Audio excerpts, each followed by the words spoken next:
గత ప్రభుత్వం విషయంలో కూడా మేము ఏం మాట్లాడుతున్నాం అంటే they never have respect for the traditions and ధర్మ ఆఫ్ దిస్ ల్యాండ్. అది చాలా ఆబ్వియస్గా చాలా మనకు తెలుస్తూ ఉంది. దాంట్లో భాగంగానే వీళ్ళు అదే చేశారు. చూసి ఈరోజు మాట్లాడి క్షమాపణ అడగకుండా తప్పు జరిగిపోయింది.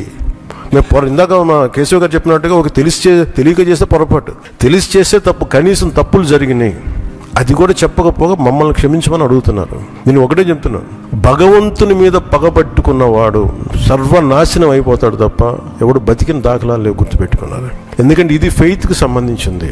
చాలా స్పష్టంగా చాలా క్లియర్గా సిబిఐ మీరు అసలు నెయ్యి లేని దాంతో మీరు లడ్డూలు చేసి దాంట్లో మీరు ఇందాక చెప్పిన గ్లిజరైడ్స్ ఇవన్నీ ఉన్నాయి కదండి. దానికి మీకు ఒక రికార్డ్ చెప్తాను.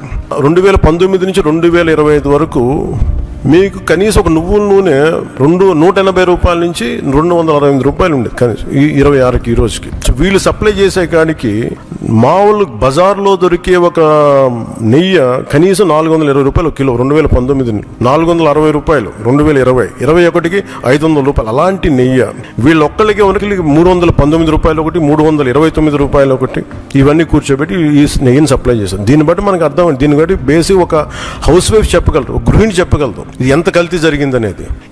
ఇలాంటి నెయ్యిని కూర్చోబెట్టి ఇది భగవంతుడికి ఇచ్చి ఈరోజు బుకాయించి తప్పులు చేసి మళ్ళీ ఈరోజు ఏం లేదని మాట్లాడుతూ ఉన్నారు వీళ్ళు.